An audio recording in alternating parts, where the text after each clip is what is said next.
marriage counseling was supposed to save us. Instead, it destroyed everything. She fell for the one man who knew all our problems, all our weaknesses. The one man who was supposed to help us. But what happens when the person you trust the most is the one who betrays you the worst? This is my story of love, deception, and the moment I lost everything. Asterisk. Before we begin, I want to appreciate my subscribers, and new subscribers for more gripping, dramatic stories. Don't forget to turn on notifications. Let's dive into my story. I never thought my marriage would come to this. 10 years together, 7 of them as husband and wife, and yet Naomi and I were standing on the edge of something neither of us could fully explain. It wasn't one big fight that got us here, but 1,000 small ones. Unspoken words. Silent dinners. Nights spent back to back, both awake but pretending to be asleep. I loved Naomi, I still do, but love isn't always enough. She was the one who suggested therapy. Maybe we just need someone to help us talk through things. She had said one night, her voice soft but distant. Before we lose everything, Archie. I should have been relieved that she wanted to fix things, but something in the way she said it felt different. It wasn't desperation, it was something calmer, something calculated. I pushed the thought away. I wanted to believe this was the right step for us. That's how we ended up sitting across from Wesley Harrington, a man whose entire presence demanded attention. He was tall, with sharp features and a smooth, confident voice that made you believe he had all the answers. I know seeking therapy can feel like admitting failure, he said, his piercing blue eyes shifting between Naomi and me. But it's not about failure, it's about rebuilding. You came here because there's still something worth saving. Naomi nodded, her lips slightly parted as if she was hanging on to every word he said. I wasn't sure if I agreed, but I was here, wasn't I? Trying to be a better husband. The first few sessions were simple. We talked about our frustrations, our fears. Naomi opened up more than I'd seen in months, and for the first time, I thought maybe, just maybe, we had a chance. But then, something changed. At first, it was small. Naomi started dressing differently for our sessions, subtle changes, but noticeable. A little more makeup. A new dress. A way she tucked her hair behind her ear when Wesley spoke. I told myself I was imagining things. Until one night, I caught her smiling at her phone. Who's that? I asked casually, peeking over her shoulder. She locked the screen quickly, slipping it under the pillow. Just a message from a friend, she said, her tone too quick, too dismissive. I didn't push. Naomi had friends. She had every right to text them. But something about the way she reacted stuck with me. A week later, I noticed she was staying behind after our sessions. I'll just be a few minutes, she said one evening, adjusting her coat as I held the door open for her. Everything okay? Yeah. Wesley just wanted to give me some book recommendations on relationships. I'll meet you at the car. I nodded, forcing a smile, but as I walked outside into the cool evening air, I felt a knot tighten in my stomach. Why did she need to stay behind alone? Why did Wesley only ask her to stay back? I didn't want to believe there was anything more to it. But deep down, something didn't feel right. And that feeling wouldn't go away. I tried to ignore it. I told myself I was being paranoid, that therapy was helping Naomi, not pulling her away from me. But the little things kept piling up. She started dressing up more, not just for therapy, but all the time. She was more distant, more distracted. Sometimes I'd ask her a question, and she wouldn't even hear me. When she finally looked up, it was like I had interrupted a thought she didn't want to share. And then there were the late nights. I'm going to grab coffee with a friend after work, she'd say, slipping on heels she never used to wear. Which friend? I asked one night. She hesitated. Just for a second. Maya, she said, avoiding my eyes as she grabbed her purse. But when I called Maya later that night, just to check in, she told me she hadn't seen Naomi in weeks. That was the first time I felt the real weight of doubt. It was after our 6th therapy session when I first noticed the look. Wesley had just wrapped up, giving us another one of his well-rehearsed monologues about trust and connection. He was always so composed, so smooth, like he knew exactly how to get inside your head. Remember, a strong marriage isn't just about fixing problems, it's about rediscovering what made you fall in love in the first place, he said, his voice warm, reassuring. Naomi smiled. But it wasn't just any smile.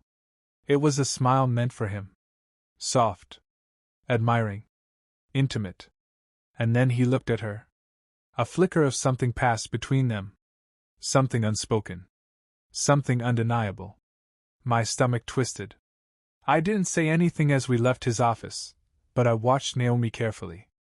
She barely looked at me. Are you okay? I asked as we got into the car. Yeah, she said quickly, fastening her seatbelt. Why? I shook my head. She wasn't here with me. Not anymore.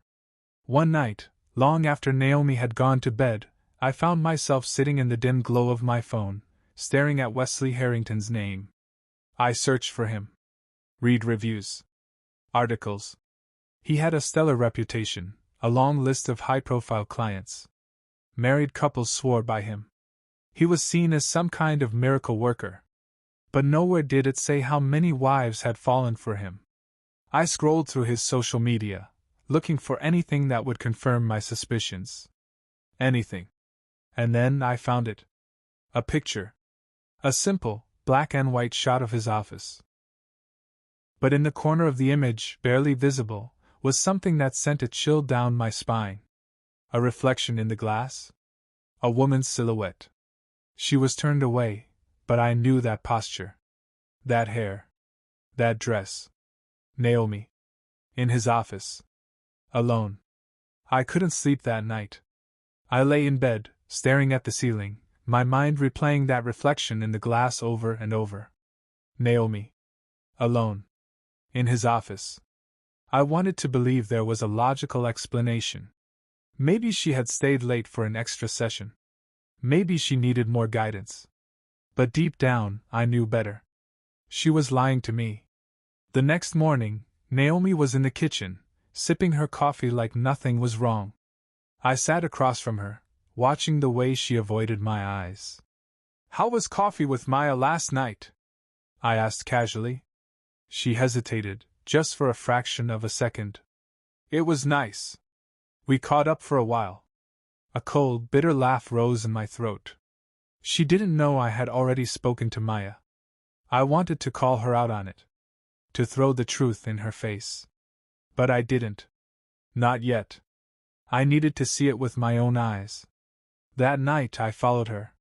She had told me she was working late, but I knew exactly where she was going. I parked across the street from Wesley's office, heart pounding as I waited in the dark.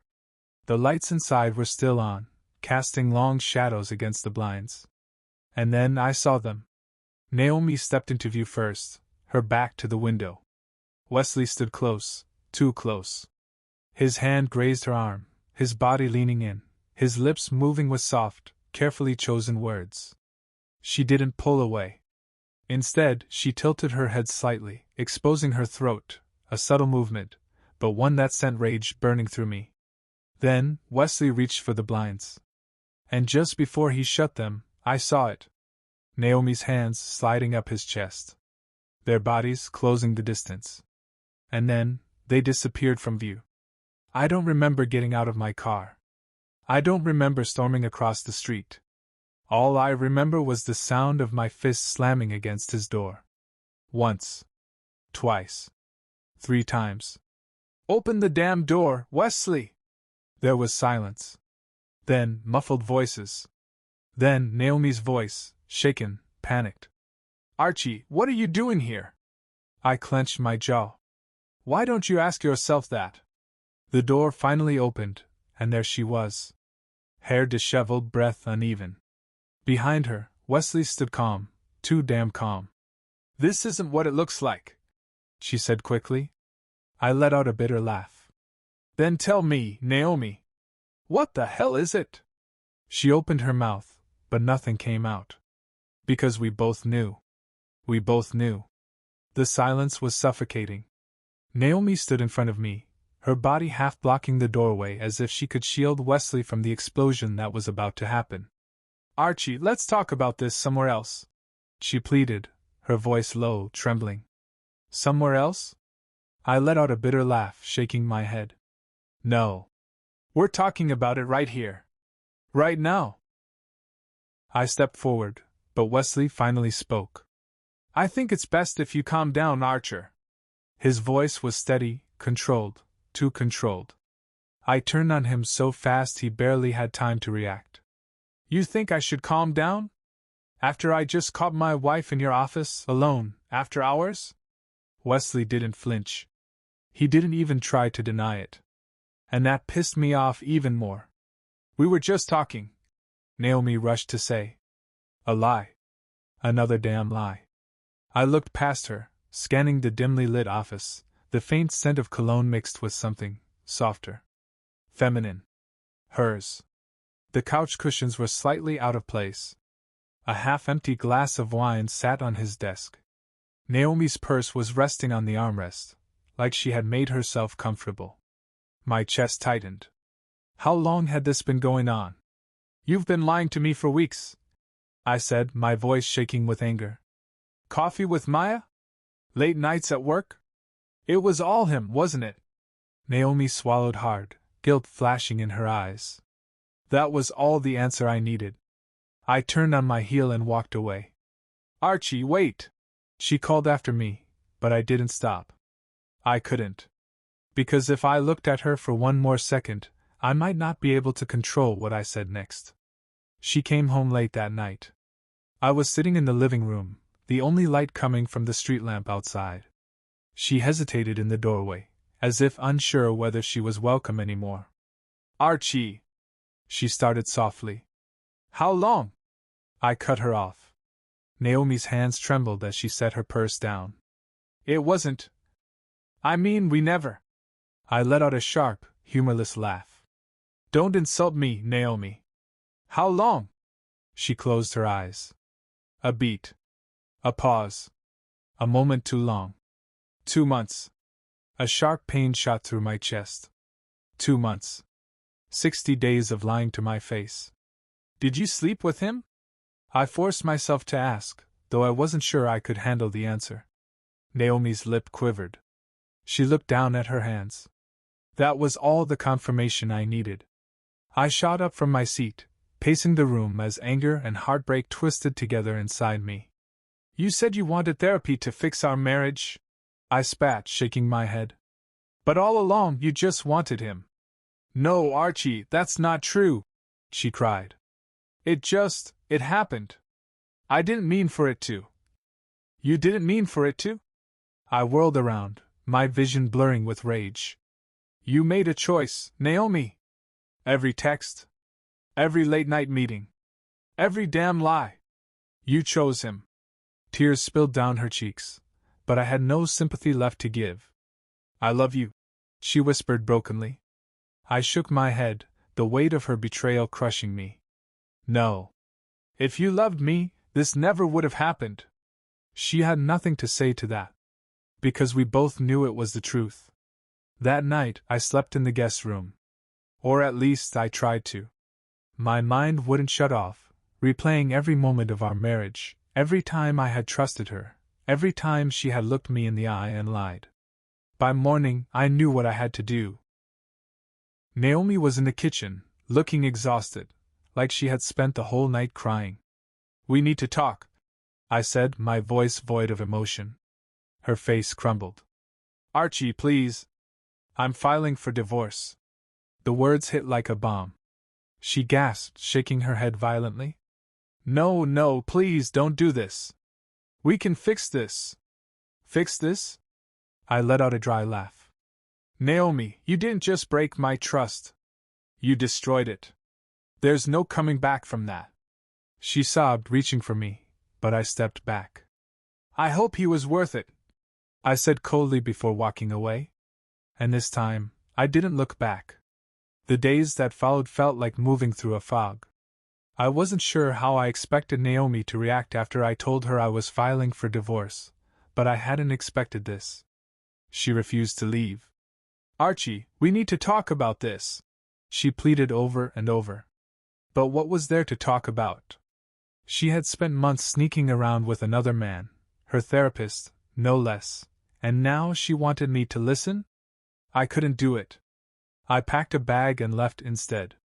A week later, I was sitting in my lawyer's office, staring at the divorce papers in front of me. My hands shook as I held the pen, the weight of it all pressing down on me. You sure about this? My lawyer asked. I nodded. More than ever. Before I could sign, my phone buzzed. It was a text. From a number I didn't recognize. Unknown, you should know the truth about Naomi and Wesley. Call me. I frowned, my stomach twisting. Who the hell was this? A second later, another message came through. Unknown, my name is Evelyn Harrington. I froze. Wesley's wife. I met Evelyn at a small coffee shop downtown. She was already sitting when I arrived, a woman with sharp features and tired eyes. The eyes of someone who had seen too much. I wasn't sure you'd come, she said as I sat down. Neither was I. She let out a humorless laugh, stirring her coffee absent-mindedly.